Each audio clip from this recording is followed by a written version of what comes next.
Good morning, children. Children, we have to start today the new topic, the vice president. It means the topic, the president and his election, how he is elected, the term and the functions we have completed. Today we will start about studying the vice president. यानी vice president के बारे में हम आज पूरा discuss करेंगे बेटा. So what is given here? The vice president is elected by the members of the Lok Sabha and the Rajya Sabha. The qualification of vice president are similar to that of president. तो सबसे पहला point क्या है बेटा? Vice president is also elected by the Lok Sabha and Rajya Sabha. अब मैं आपको एक चीज़ यहाँ पे याद दिलाऊंगी बेटा. क्या आपको याद है who is the president is elected by whom? President किसके थ्रू इलेक्टेड होता है?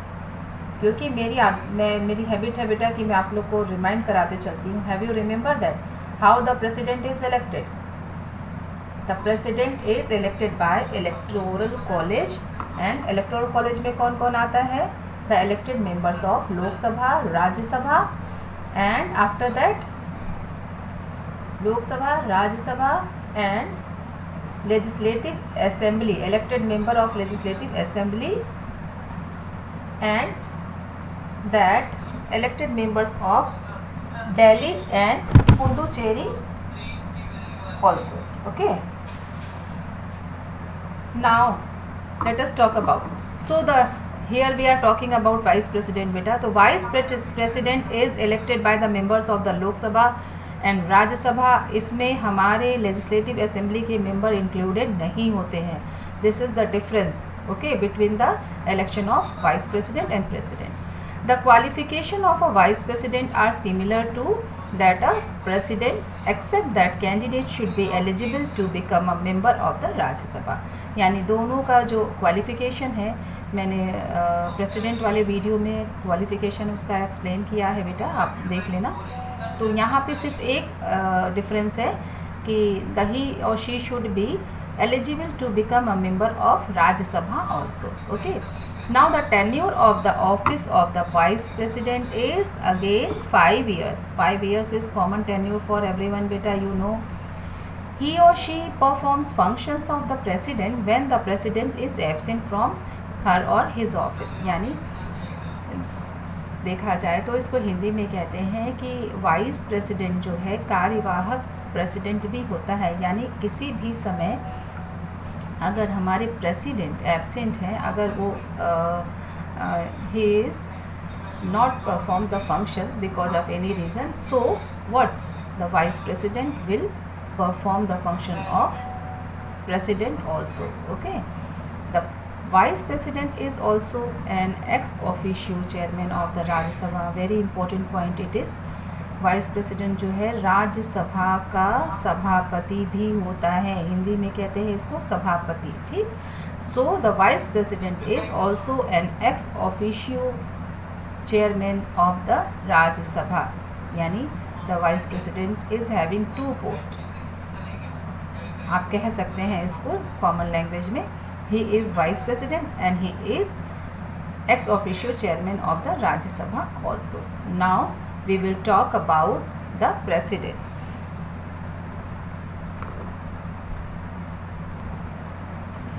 Before starting talking about prime ministers, few more facts are there about the vice president. It is given the term of vice president is 5 years, correct?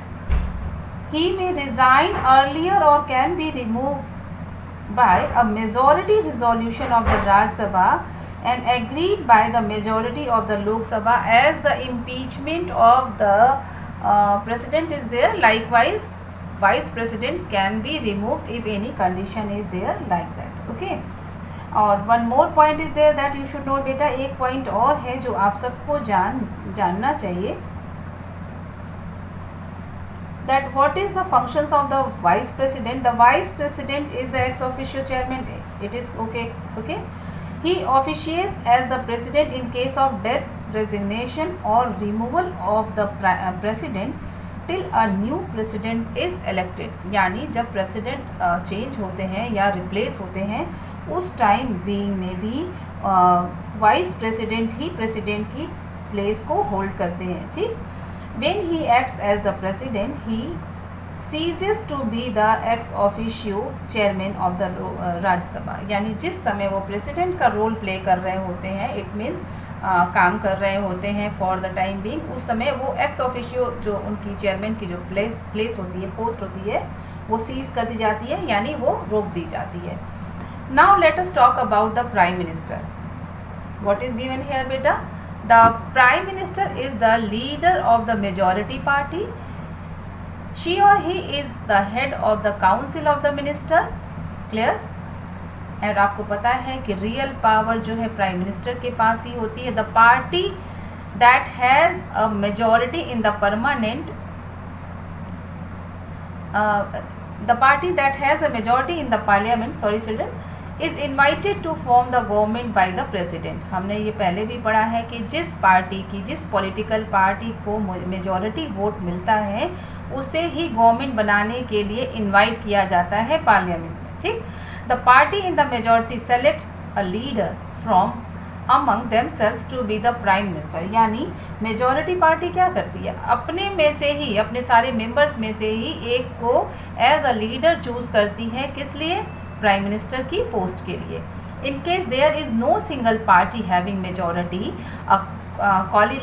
coalition is formed with having a majority formed with the support of the other parties। यानी क्या होता है, कभी कभी ऐसा भी होता है, बहुत बार ऐसा हुआ है कि किसी एक पार्टी को मेजॉरिटी वोट नहीं मिलता, तो उस समय क्या होता है, उस समय होती है a coalition is form with the support of other parties. यानी दूसरी पार्टी के सपोर्ट से जो है वो गवर्नमेंट फॉर्म की जाती है। In this condition the members of the coalition select their leader who is appointed as the prime minister. यानी इस कंडीशन में क्या होता है, वो दोनों पार्टी के मेंबर मिल करके एक लीडर को सेलेक्ट करते हैं, इलेक्ट करते हैं, चुनते हैं। In this condition the members of the coalition select their leader who is appointed as the prime minister. और वो पर्सन, वो लीडर जो है प्राइम मिनिस्टर अपॉइंट किया जाता है। Pandit Jawaharlal Nehru was the first prime minister of India, that is known by everyone, I hope. And what is one point that you should remember beta, it is given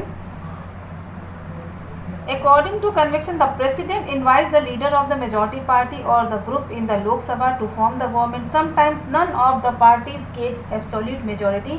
In such cases the president may exercise his discretionary power, but the president also has to appoint that person who can prove his majority vote in the house।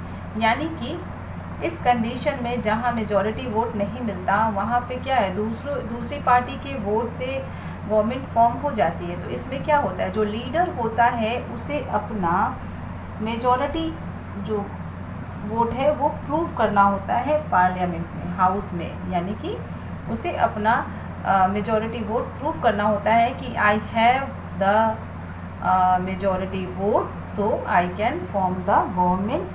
And then president has discretionary power to appoint that person as prime minister। okay?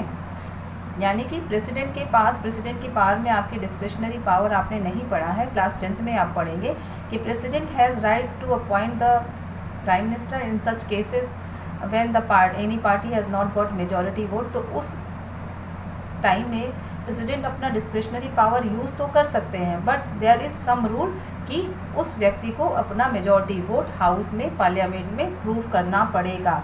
But simple आपको यहाँ क्या जानना है कि the prime minister is the leader of the majority party and he and she is the head of the council of ministers. Okay, and the real power rest in the hand of prime minister. Yes children, now what is the eligibility of prime minister? The person appointed as the prime minister of India must be a member of either Lok Sabha or the Rajya Sabha. Sometimes an outsider can also be appointed for 6 months. During his period he or she must get elected or nominated to either house। यानी कभी कभी क्या होता है, किसी outside को भी जो है अपॉइंट कर दिया जाता है as a prime minister, but उसके लिए कंडीशन ये है कि विद इन द 6 मंथ के अंदर उसे लोकसभा या राज्यसभा